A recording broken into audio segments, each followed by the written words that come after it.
Assalamualaikum warahmatullahi wabarakatuh. Kenalkan, nama saya Ina Maudatur Rahma, NIM 190-210-301-006 dengan rekan saya yang bernama Widianti dengan NIM 190-210-301-025. Di sini kita berdua akan membahas tentang consumers, producer, and the efficiency of market.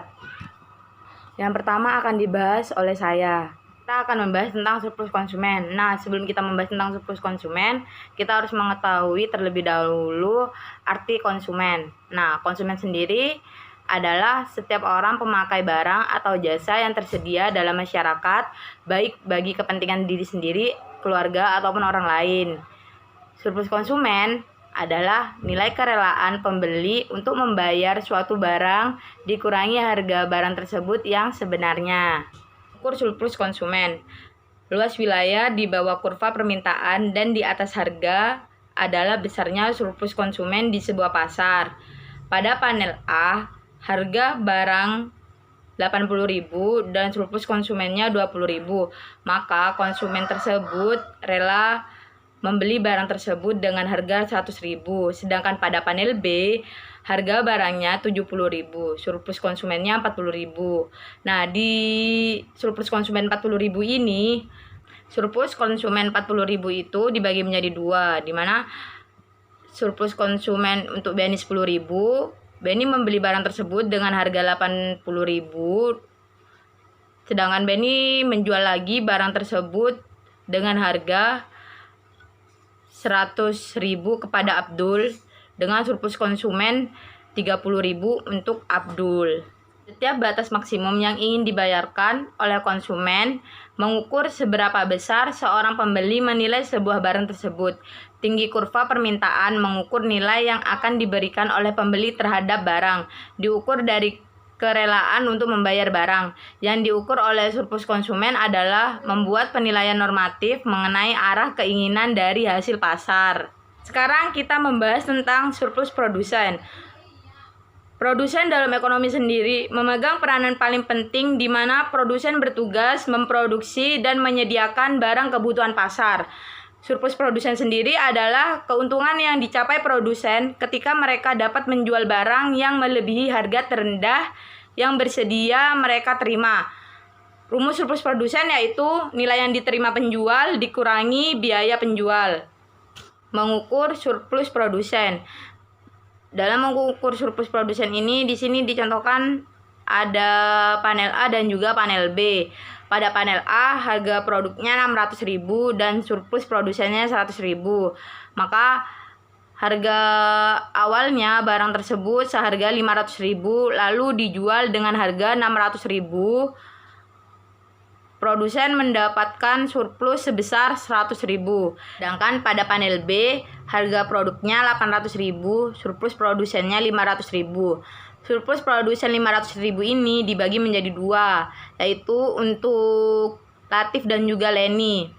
Pertama, Latif membeli barang tersebut dengan harga 300.000. Lalu dia menjual kepada Leni senilai 600.000. Maka Latif mendapatkan surplus produsen yaitu 300.000.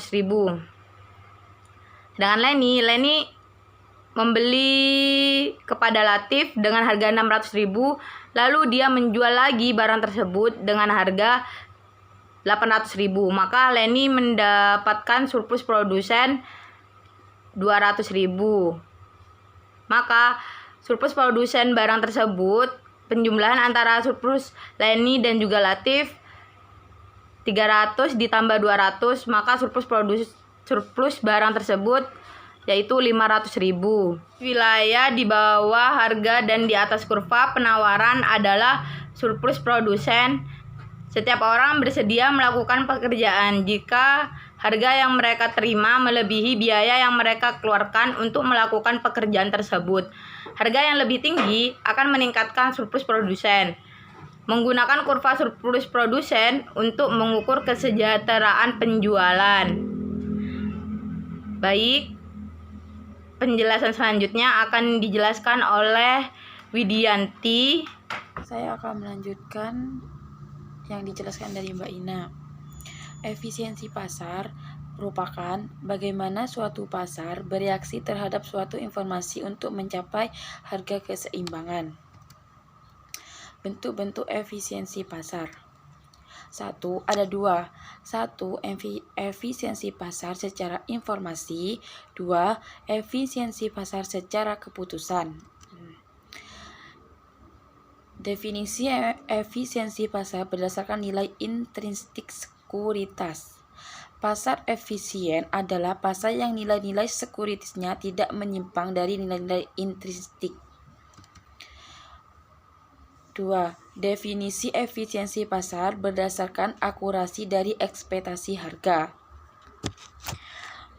Pasar dikatakan efisien jika harga-harga sekuritas mencerminkan secara penuh informasi yang tersedia, menekankan pada dua aspek. 1. Fully reflects. 2. Information available. Terus yang ketiga, definisi efisiensi pasar berdasarkan distribusi informasi.